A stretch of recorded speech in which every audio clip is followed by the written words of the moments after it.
이사야를 우리가 읽어 나갈 때 좀 어려움을 겪는 부분이 있다면 두 가지 이야기가 이어져 가고 있기 때문입니다. 한 가지는 하나님이 이스라엘 죄악을 지적하시면서 심판이 있을 것이다 라고 이야기하시고, 그러나 또 한편으로는 하나님이 결국은 회복하실 것이다 라는 이 서로 다른 두 이야기가 반복해서 이어져 가고 있기 때문에 이사야를 읽다 보면 어떻게 받아들여야 할지 좀 어려울 때가 있습니다. 오늘 본문도 마찬가지인데요. 8장의 마지막 절인 8장 22절을 보시면, 그런 다음에 땅을 내려다 보겠지만 보이는 것은 다만 고통과 흑암, 무서운 절망뿐일 것이니 마침내 그들은 짙은 흑암 속에 떨어져서 빠져나오지 못할 것이다 라고 하시면서 이 땅이 얼마나 어둡고 이 땅이 얼마나 하나님 앞에서 흑암 가운데 살아갈지를 말씀하시는데, 이어지는 9장 1절을 보시면 전혀 반대의 내용이 또 나옵니다. 어둠 속에서 고통받던 백성에게서 어둠이 거칠 날이 온다. 옛적에는 주님께서 스불론 땅과 납달리 땅으로 멸시를 받게 버려두셨으나 그 뒤로는 주님께서 서쪽 지중해로부터 요단강 동쪽에 이르기까지, 그리고 이방 사람이 살고 있는 갈릴리 지역까지 이 모든 지역을 영화롭게 하실 것이다 라고 말씀하고 계십니다. 8장 마지막 절에서는 흑암이 올 것이라고 하셨지만 또 9장을 시작할 때는 다시 빛을 경험하게 될 것이다 라고 말씀하고 계십니다. 이 두 가지가 이어지는 것이 이사야의 큰 주제입니다.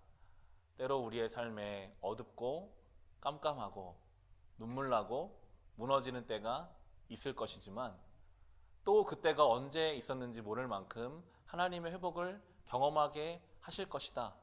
이것이 하나님의 섭리고 은혜이고 이 두 가지를 통해서 하나님이 일하신다라고 이사야가 우리에게 증거해주고 있습니다.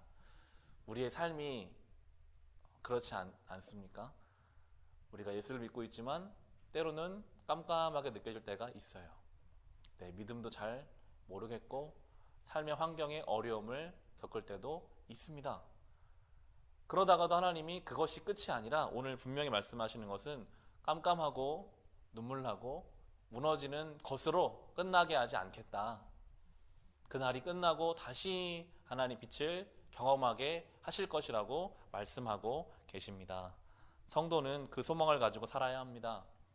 지금 우리 가정에 생기는 일들, 지금 내 눈에 보이는 일들이 때로는 참 어둡고 불편해 보여도 우리 하나님은 결국에 회복하시는 분이심을 소망하며 살아가는 것이 성도의 삶입니다. 아픔도 슬픔도 기쁨도 감사도 마치 오케스트라 연주가 여러 가지 악기를 통해서 이루어져 가는 것처럼 하나님이 우리 인생을 여러 가지 것들을 통해서 연주해 가시는 지휘자가 되신다는 거예요. 거기엔 아픔도 눈물도 쓰이지만 기쁨도 감사도 함께 어우러져서 우리를 하나님의 사람으로 만들어 가신다라고 이스라엘 백성의 역사를 통해서 우리에게 가르치고 계십니다. 또 한 가지 생각할 수 있는 것은 때가 되면 흑암 가운데 있는 인생이 있을 것이고 빛 가운데 있는 인생이 있을 것이라는 것을 이사야를 통해서 우리에게 가르쳐 주십니다. 마지막 때가 되면요, 반드시 나눠집니다. 빛 가운데 살아갈 인생이 있을 것이고요, 흑암 가운데 버려질 인생이 있을 것입니다. 우리가 이 땅에서 믿음을 가지고 살 때 아무 일도 일어나는 것 같지 않게 느껴질 때가 있어요. 이 수요일 저녁에 와서 예배 드린다고 뭐가 좀 달라질래나, 내가 믿음 가지고 산다고 아무도 알아주는 것 같지 않은데, 이 땅에서는 그럴 수 있으나 성경은 말하죠. 때가 되면 반드시 믿음 가지고 산 사람들은 하나님의 빛 가운데 하나님의 영광을 경험하게 될 것이고, 저 세상에서 욕심 가지고 자기 마음대로 사는 사람들은 또 그때가 되면 흑암 가운데 버려지게 될 것이라고 성경은 우리에게 분명하게 그것을 가르쳐주고 있습니다. 우린 이것을 가지고 살아가야 하는 성도로 부름을 받았습니다. 9장은 그 중에서도 하나님의 구원 역사에 대해서 구체적으로 설명해 주는데요. 9장 2절을 보시면 어둠 속에서 헤매던 백성이 큰 빛을 보았고 죽음의 그림자가 드리운 땅에 사는 사람들에게 빛이 비쳤다라고 주님의 구원을 설명할 때 빛이라는 것을 많이 사용합니다. 어둠을 비추시는 분이 우리 하나님이십니다.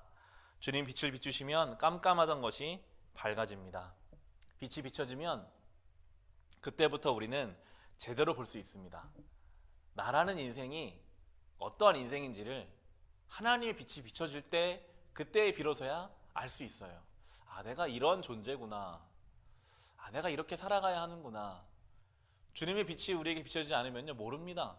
내가 어떤 존재인지, 어떻게 살아가야 하는지, 무엇이 맞은지도 몰라요. 하지만 빛이 비춰지면 그때부터 보이기 시작합니다.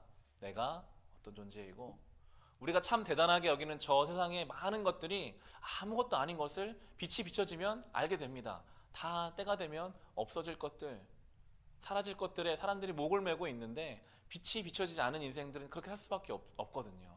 그럼 주님의 빛이 비춰지면요, 보여요. 아, 저게 참 별게 아닌데. 정말 중요한 것은 하나님께서 원하시는 것은 무엇인지를 빛 가운데 우리는 경험하게 되는 것입니다. 하나님의 빛이 비춰지면 우리의 연약함을 깨닫게 되고 하나님의 전능하심을 볼 수 있게 됩니다. 우리가 너무 많이 가지려고 발버둥 칠 필요가 없구나 하는 것도 깨닫게 되고요.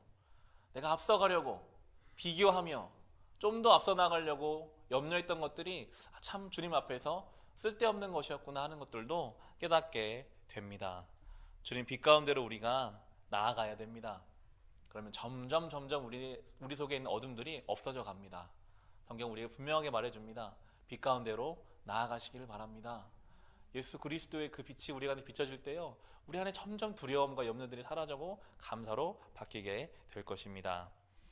3절에는 이렇게 나옵니다. 하나님 주님께서 그들에게 큰 기쁨을 주셨고 그들을 행복하게 하셨습니다. 사람들이 곡식을 거둘 때 기뻐하듯이 그들이 주님 앞에서 기뻐하며 군인들이 전리품을 나눌 때 즐거워하듯이 그들이 주님 앞에서 즐거워합니다 라고 하면서 주님의 구원을 경험한 사람은 기쁨을 경험할 것이라고 이야기해 줍니다. 그 기쁨은 곡식을 거두는 기쁨, 군인들이 전리품을 나눌 때 즐거워하는 기쁨이라고 비교하고 있는데요, 곡식을 거두는 기쁨, 농부가 1년 동안 열심히 일해서 곡식을 거둘 때 그 기쁨, 군인이 전쟁터에서 열심히 목숨 걸고 싸워서 승리해서 마지막에 전리품을 나누는 기쁨이라는 것입니다. 저희 아내가 월요일을 상당히 싫어하거든요. 회사를 나가야 되니까. 주말이 되면 좋아하고요. 저희 아내가 정말 기뻐하는 날이 월급날 기뻐하더라고요. 열심히 일한 것에 대가를 받으면 누구나 기뻐하죠. 성경이 말합니다. 그러한 기쁨과는 비교할 수 없는 기쁨을 주님 안에서 경험하는 것이, 그것이 성도고 그것이 구원을 경험하는 삶이라고 우리에게 이야기해주고 있습니다. 주님 안에서 누리는 기쁨, 그 기쁨은요, 주님을 잠잠히 묵상할 때 커집니다. 분명히 내가 신앙이 있는데 내 삶의 기쁨이 줄어져 가고 있다면 주님 앞에 시간을 내서 하나님을 깊이 묵상하시기를 바랍니다. 내가 받은 은혜가 무엇이었던가, 하나님이 나에게 주신 것들, 내가 주님 앞에서 누리고 있는 것들, 이것을 하나하나 묵상하면요, 기쁨이 생겨나기 시작해요. 우리가 누려야 하거든요. 성도의 삶에는 반드시 기쁨이 있어야 합니다. 우리의 삶의 기쁨을, 풍성함을 위해서 꼭 시간을 내서 기도의 자리에서 하나님이 주신 것들, 예수 그리스도의 그 십자가, 내가 믿는 그 주님의 그 은혜가 얼마나 큰지를 돌아보시기를 바랍니다. 예수 믿는 삶에는 이 기쁨이 있어야 합니다. 잔잔한 기쁨, 강물같이 흐르는 그 기쁨, 조건과 상관없이 예수 안에서 누릴 수 있는 그 기쁨이 우리 속에 있기를 간절히 소망합니다. 그렇게 구원에 대해 설명하면서 6절에 나오는 한 아기와 연결을 시킵니다. 이렇게 나오죠. 한 아기가 우리를 위해 태어났다. 우리가 한 아들을 모셨다. 그는 우리의 통치자가 될 것이다. 그의 이름은 놀라우신 조언자, 전능하신 하나님, 영존하시는 아버지, 평화의 왕이라고 불릴 것이다 라고 한 아이에 대해서 이야기하고 있습니다. 이사야는 7장에도 8장에도 9장에도 아기를 이야기하고 있어요. 아이가 태어날 것이고 임마누엘이라 하라. 아이가 태어날 것이고 그 아이가 우리에게는 기묘다 모사라, 전능하신 왕이라, 우리 개역성경에 그렇게 나오는 것을 영에는 놀라우신 주원자라고 이렇게 하고 있는데요. 아기로 연결시키는 것은 미래 하나님의 역사가 우리의 다가올 날들을 계획하시고 주관하신다는 것을 의미합니다. 아기는 태어나서는 정말 아무것도 아닌 작은 존재잖아요.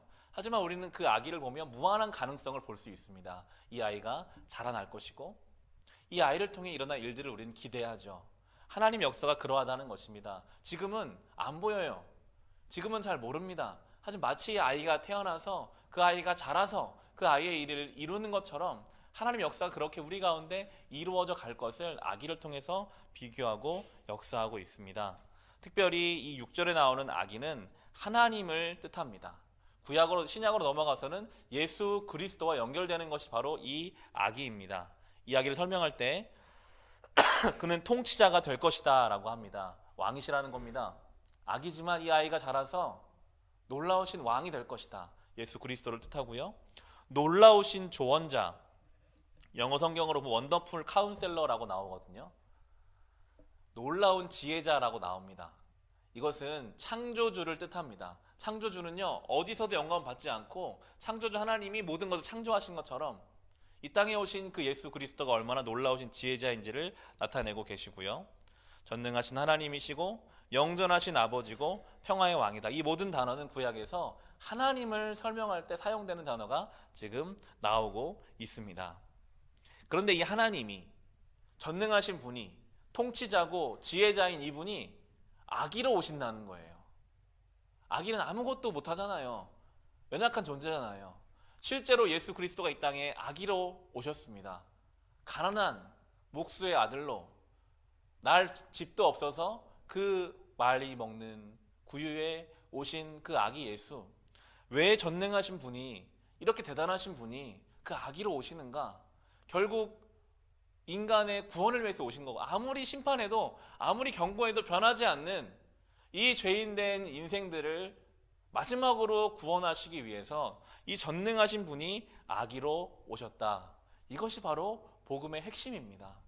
하나님이신 그분이 스스로를 낮추셔서, 스스로를 완전히 제약하셔서 인간의 몸으로 이 땅에 오신 그 예수 그리스도, 그분이 우리의 구원자가 되심을 성경이 이미 이사야 때부터 우리에게 이야기하고 있습니다. 7절에 보시면 그의 왕권은 점점 더 커지고 나라의 평화도 끝없이 이어질 것이다.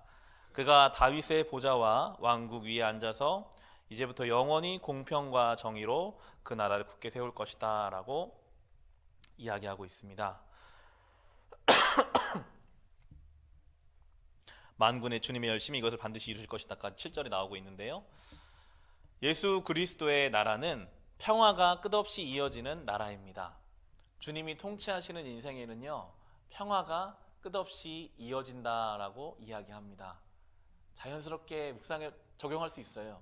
우리의 삶의 평화가 줄어들었다면, 그냥 미래가 두렵고 염려가 되고 앞날에 대한 두려움이 우리 안에 커져만 간다면 주님이 온전한 통치자가 되지 못하실 때 그것이 나타나는 현상입니다. 끊임없이 자꾸만 우리의 통치권을 주님께 맡겨드려야 합니다. 주님, 내가 오늘도 참 불안합니다. 가정의 일과 나의 미래와 여러 일들이 나에게서 평화를 빼앗습니다. 주님, 평화의 왕이시니 내 인생의 주인 되셔서 나의 삶 평화를 주십시오라고 우리가 끊임없이 주님께 우리의 인생을 맡겨드릴 때 참 평안을 우리의 가정이 경험해 갈 수 있는 것이고요. 여기에 보면 주님이 통치하신 나라의 특징이 공평과 정의로 그 나라가 세워질 것이다 라고 이야기하고 있습니다. 주님이 주인 되시는 인생에는요, 반드시 공평과 정의가 세워지게 되어 있습니다. 그것이 개인의 인생도 그렇고요, 가정도 그렇고 공동체, 교회도 그렇고 나라도 그렇습니다. 그렇지 않을 때는요, 인간의 욕심이 보통 공동체나 한 인생을 붙잡습니다. 공평과 정의가 필요 없어요. 내 이익, 나의 잘됨, 내가 하고 싶은 대로 그렇게 가정이 다스려지고 교회나 공동체가 다스려지기 시작하면 나라가 망가지게 되는 것입니다. 분명합니다. 주님이 주인 되시는 인생은요, 공평과 정의가 드러납니다. 그 가정도 그렇습니다. 교회도 그렇고요, 이 나라도 그렇습니다. 우리가 가정을 위해, 교회를 위해, 나라를 위해 기도할 때 주님이 주인 되셔서 공평과 정의가 드러나는 공동체가 되게 해달라고 기도하며 그렇게 공동체를 세워가야 하겠습니다. 하나님이 그 일을 반드시 이루실 거라고 7절 마지막에 이야기해주고 있습니다. 이렇게 하나님의 구원 계획이 쭉 나오지만 여전히 이 하나님의 구원 앞에서 자기 멋대로 사는 인생들이 남아있지요. 그래서 이어지는 8절부터는 다시 한번 또 심판의 선언이 나오기 시작해요. 8절과 9절과 10절이 이렇게 나옵니다. 주님께서 야곱에게 심판을 선언하셨다. 이것이 이스라엘 백성에게 이를 것이다.